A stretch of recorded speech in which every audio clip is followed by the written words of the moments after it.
You're watching the free version of this tutorial. Upgrade to premium for all footage and projects and exclusive content.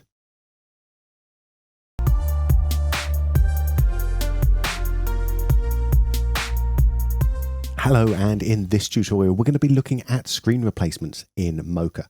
Now, screen replacements are a very popular task to use Mocha for because the planar tracker really is perfect for doing that sort of work. And what we're actually going to be looking at here is not just the process of getting the screen replacement in, but also talking about potential problems and potential pitfalls you might fall into. Let's create our first track then. Right, so let's start off by finding the first frame that we're going to track. And what I'm looking for here is I'm looking for a place where we can see the screen nice and clearly. If I take us over here, we can still see this, the screen quite well, but obviously the phone is tilted at a bit of an angle, and on the other side as well we have angle and reflections and things like that. So what I'm going to do is I'm just going to try and find a good frame to start with, which is probably going to be around about here, something nice and clear and clean and in focus. And come up to my X-Spline layer tool and just select that. So I've taken us all the way out to the edges. I've given us a little bit of extra space. I've taken in not just the tracking pattern that we have already in place here, but also a bit of the edge as well. Let's again just leave all of this stuff at default settings to begin with and just track this forwards. Okay, good. And then let's go back to the keyframe there and track us backwards now. All right, excellent. So let's click the button to go to the next keyframe. There we go. So this is our start frame.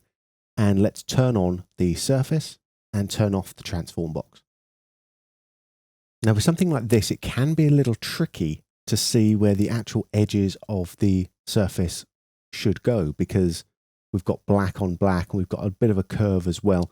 So what I'm going to suggest is try and find something along here where we do have a nice amount of contrast. So for example, the point of the triangle on this side, and we go down to the bottom right and we'll do the point on the triangle on this side as well.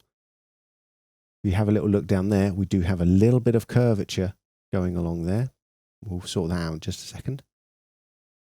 And if we go down to the bottom left-hand corner here, and we'll take the last one, and I'm just going to try and line this up now with the two edges on the plus. So we've got that one edge there and that edge there, and that should bring us fairly flush. Okay, let's go up to the top again, turn off the shapes, and turn on the grid. Because this should get us in around about the right area here. And I can just now, using the lines on the grid and the lines over here, I can just sort of tweak this up. I'm not going to spend too much time on this, and we'll see the reason for that in just a moment. But let's play that through. And actually, if we look through this, it's not done too bad a job at all. It looks like it's fitting quite nicely. Let's turn off the grid up here and go to our insert clip now and turn that into a grid. So now we've got our 16 by 16 grid in as the insert clip. Let's turn off the surface as well now. And let's just play this back and see if there's any strange movement going on whatsoever.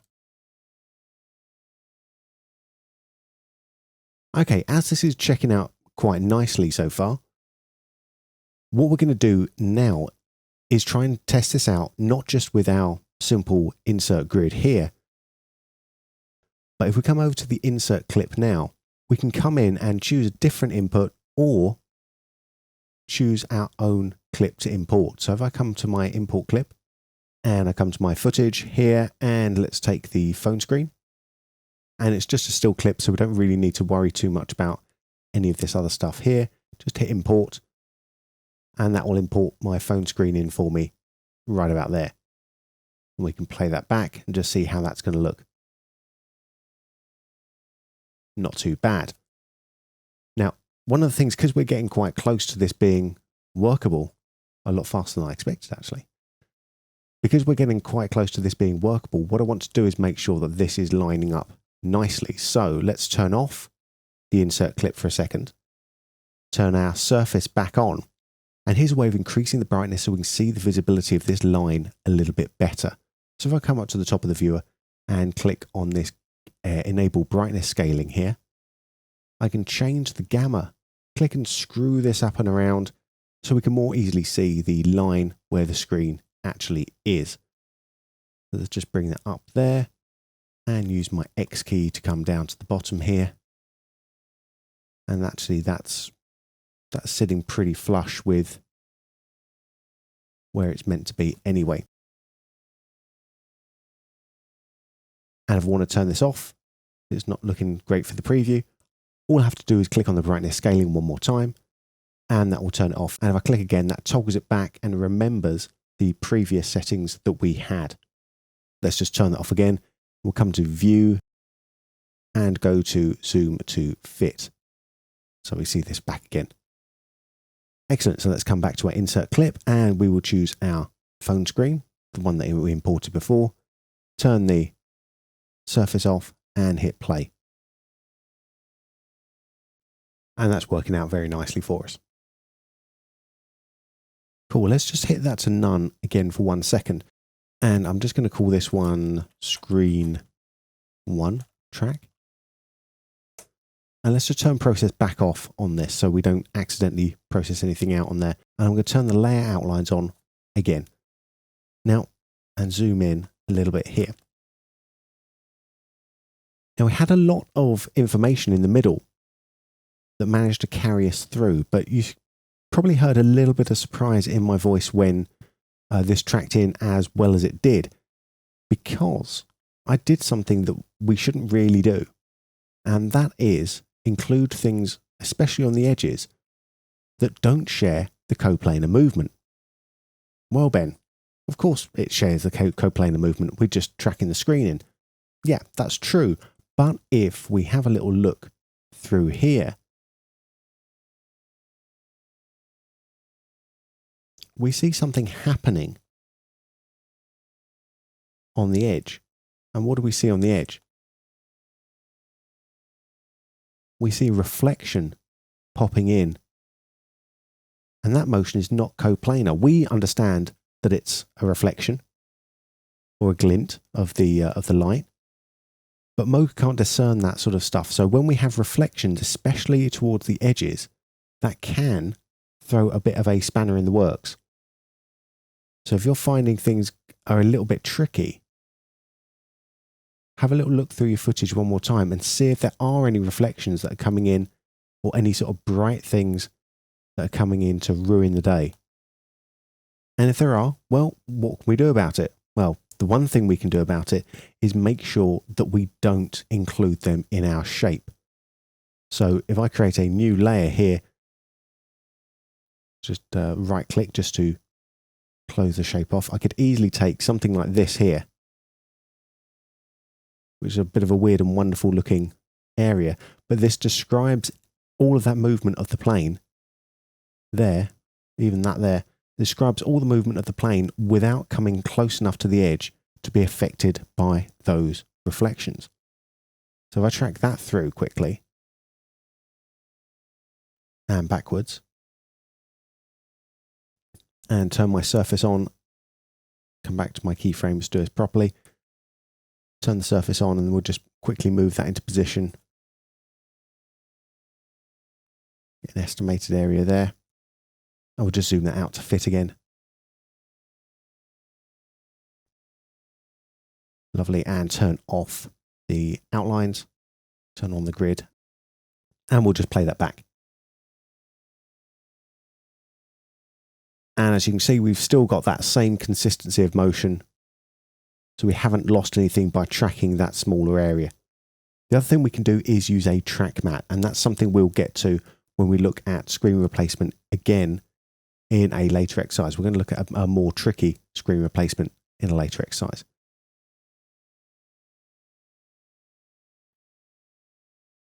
Let's see what it looks like if I insert my phone screen again. It's a cool thing, once you've imported the footage once, we can use that multiple times on different layers, and that's not looking too bad whatsoever. I want to change it up a little bit. We can still do that. We've still got full control over that there. There we go. As we mentioned in the previous exercise, the surface has no keyframes to work with. So whenever we make a change on one frame, it just updates that planar surface without any keyframes. So it just offsets the tracking data across the entire surface. And so that data now is ready for export. And if we're working with Mocha Pro, we can use the insert module and render that out directly. If you're working with Mocha AE, then this is ready to export the tracking data out as it is.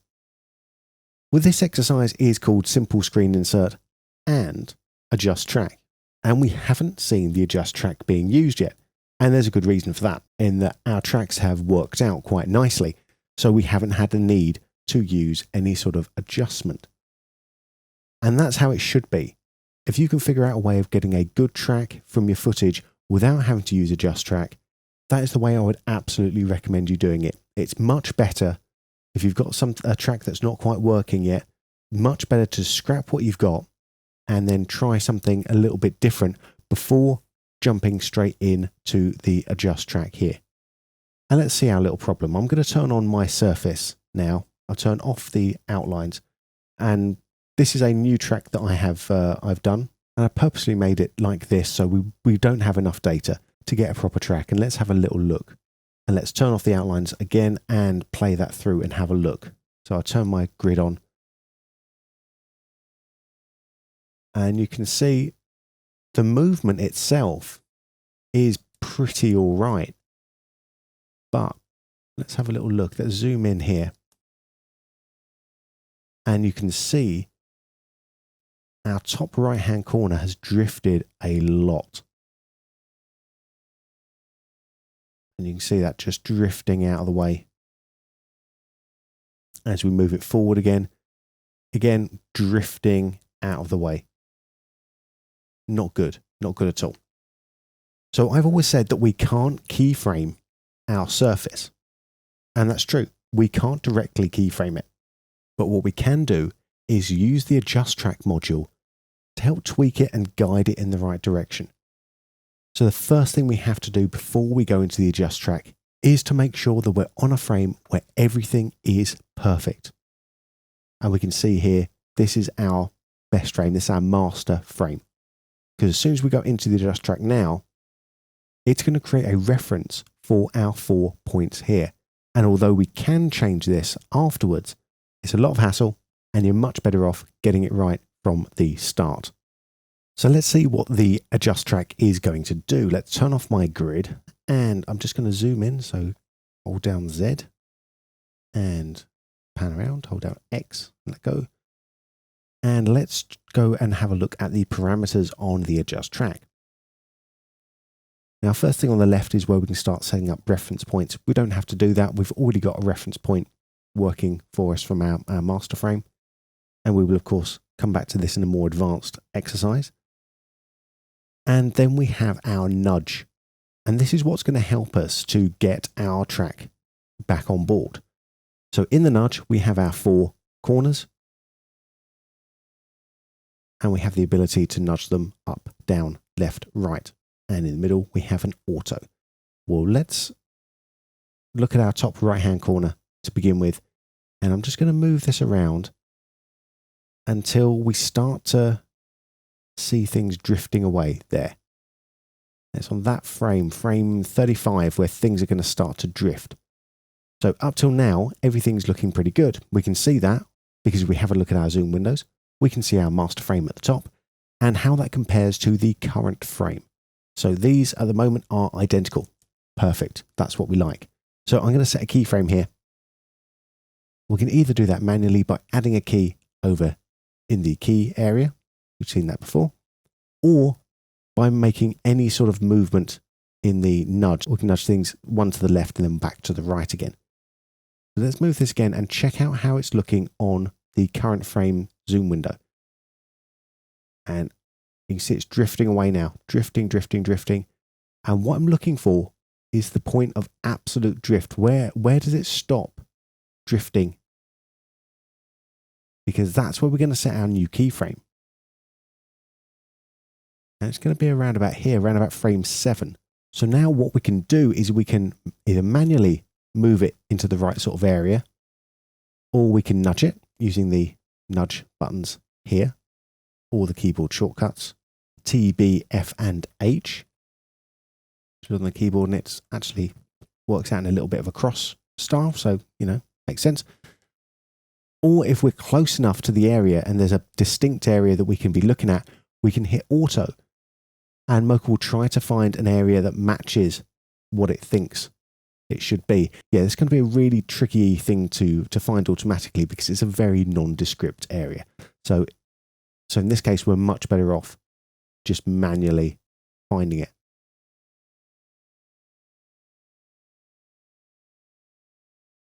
That's probably going to be around about there. And as we move this back now, what the AdjustTrack is doing is it's taking the original track data and then adding our little offsets to it. So if we've got the offset right, which we don't in that place, if we have the offset right, then this will fit in quite nicely. And you shouldn't see another drift. But if we got the offset wrong, or if we need to add some more keyframes in there, which I think we do here. So this is looking, up till now, that's looking all right around about there. So I'm going to add another keyframe on that.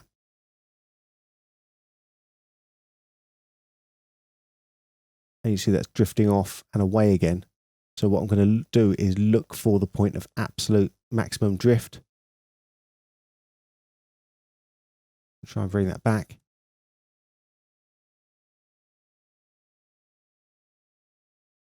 What I want to do is add the absolute minimum number of keyframes. Because the more keyframes we add, the more jittery everything's going to look. And one of the things I like to do is just to come over to a keyframe that I've added that's in the middle of two other ones and just hit minus and see if that makes the result better or worse. In this case, it didn't work.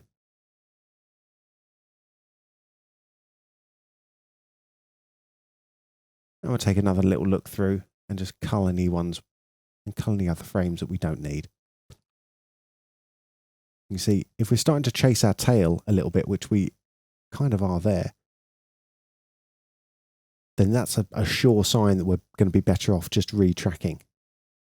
So once we've done one corner, we come down and we do the other one, or the other ones. We've got a good idea where that one is.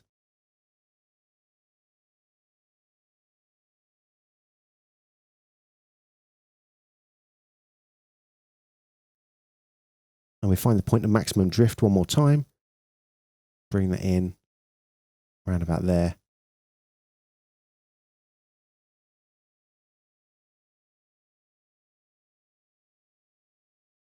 That's drifting up before it drifts back again. And after we've added a keyframe, if you have a look and you see a big jump from one frame to the next, what that often means is that you've just missed the point of absolute drift by one frame.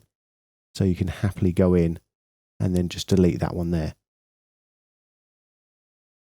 It's a time-consuming process, and you might end up, just as I'm doing a little bit here, sort of chasing your tail. Looking a little bit better there. And that looks a little bit better, getting a more consistent result.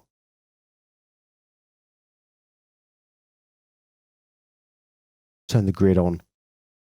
Have a little look how that's looking in the grid, see if we're getting any big weird bumps. Not really, it's looking a bit better. So this has helped out a lot. And remember, the AdjustTrack isn't keyframing the track itself. The tracking data is still underneath all of this stuff. All we're doing here is just adding a little bit of an extra offset onto our track to help try and fix any big bits of drift. If you're making adjustments every frame or every 2 frames, forget it, don't do it. Bad tracking data is probably worse than having no tracking data whatsoever. My preference is always try to get a better track before you go down the AdjustTrack road. So I've seen too many people try to chase their tails trying to get the perfect tracking data using their own judgment and AdjustTrack. AdjustTrack is great when there's drift. That's what it's there for. It's not great if you've got a bouncy, wobbly track going all over the place. This is not really where you should be trying to fix that. You should be trying to fix that back in the track module, tracking something else, tracking something coplanar, or changing up your tracking parameters. And that's what we're going to be looking at in the next exercise. So in this one, we've had a little look at how we start to build up simple screen inserts and the things we should be looking out for to track there, and how we use the AdjustTrack to help fix a bit of drift. We'll be coming back to do this insert in the host, and we'll also be looking at a more advanced screen insert as well, where we don't have as good a view of the screen, so things start getting a bit trickier. So the next exercise is going to be focused on the tracking again, and we'll be delving down into how to get the best track and the most appropriate track for the type of data that you're after. So we'll be looking much more in the parameters of the pre-processing, the motion, and the search area. So that's it for simple screen inserts and the AdjustTrack. I'll see you in the next exercise.